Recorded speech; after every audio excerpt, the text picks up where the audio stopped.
यत्फलं जेष्पुष्करे तत्फलं संवाप्नोति श्वेतं दृष्ट्वा सदा नरा। गया में पिंडदान करने से, पुष्कर में स्नान करने से जो फल प्राप्त होता है वो श्री श्वेत वराह के ओनली दर्शन मात्र से प्राप्त हो जाता है। भगवान के 4 भुजाएं, एक में शंख, एक में चक्र, एक हाथ में गदा और एक हाथ में हृणाक्ष की चोटी। नीचे पैरों में भगवान के हृणाक्ष है।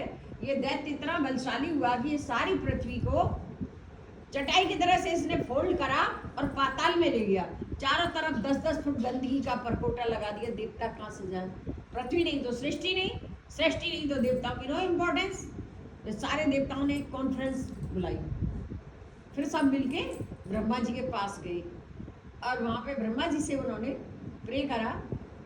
तब ब्रह्मा जी की नाक से एक छोटा सा अवतार हुआ और बाद में ये पूरे आकाश मंडल में, पूरे हेवन में फैल गई। अब ब्रह्मा जी खुद सरप्राइज की ये क्या आकृति प्रकट हो गई। फिर ऊपर से आकाशवाणी हुई कि हृणाक्ष को मारने के लिए 12 भगवान पैदा हुए। तो ये रूप लेके भगवान फिर पाताल में गए। वो तो इतना बलशाली था, कितने योजन लंबा, कितने योजन चौड़ा, कितने योजन ऊंचा। भगवान गए, फिर भगवान ने शंख बजायो और वह जगायो। उस ये हिरणाक्ष दैत्य हिरणाक्ष है हिरण्यकश्यप का भाई। दोनों सगे भाई थे, सेम वरदान मिले हुए थे। ऊपर मरे न नीचे मरे, अस्त्र ते मरे न शस्त्र ते मरे, नर ते मरे न पशु ते मरे। 12 महीना में काऊ महीना में नहीं मरे। तब भगवान ने परशुत्तम मास को महीना बनाया। अब उससे 12,500 ईयर्स भगवान ने फाइटिंग करी उससे। फाइटिंग करने के बाद में उसको मारा।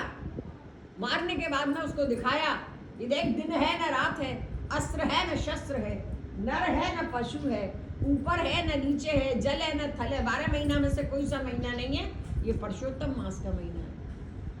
तब भगवान ने जब फिर मार के उसको जब पृथ्वी को जब लेके चले भूदेवी को, तो पृथ्वी बोली, महाराज ये दैत्य तो बलवान मुझे पाताल में ले गया और प्रभु आप याते बलवान हो, मुझे छीन लाए। मैं तो अबला हूँ, स्त्री हूँ, मुझे तो आपसे भी बलवान हो, कोई आपसे भी छीन ले जाएगा। भगवान बोले नहीं, तुम धैर्य धारण करो, मैं तुमको ऐसे स्थान पे ले जा रहा हूँ जो कभी प्रलय में भी समाप्त नहीं होता है। तो भगवान ने फिर पृथ्वी को निकाल के लिए क्या है, यहाँ पर विश्राम किया है, फिर पृथ्वी को दाढ़ पे स्थान दिया है। एक परिक्रमा से ही पूरी पृथ्वी परिक्रमा का फल प्राप्त होता है। अभी आप लोग यात्रा कर रहे हैं, सर्वप्रथम आपने संकल्प करा होगा श्री श्री श्वेत वराह कल्पे। सो एट दिस टाइम कल्प ऑफ श्री श्वेत वराह, इनके संकल्प के बिना कोई कार्य पूर्ण नहीं होता। कोई कार्य करने का यदि हम संकल्प लेते हैं तो श्री श्वेत वराह का नाम लिया जाता है। और इस समय श्वेत वराह का कल्प है।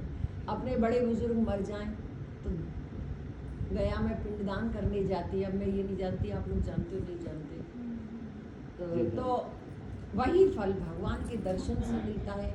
और जो व्यक्ति कम से कम एक ब्राह्मण के भोजन के बराबर धनराशि, तो अगर ठाकुर जी को एक व्यक्ति के बराबर तो भोजन चाहिए, तो उससे पितरों को मोक्ष।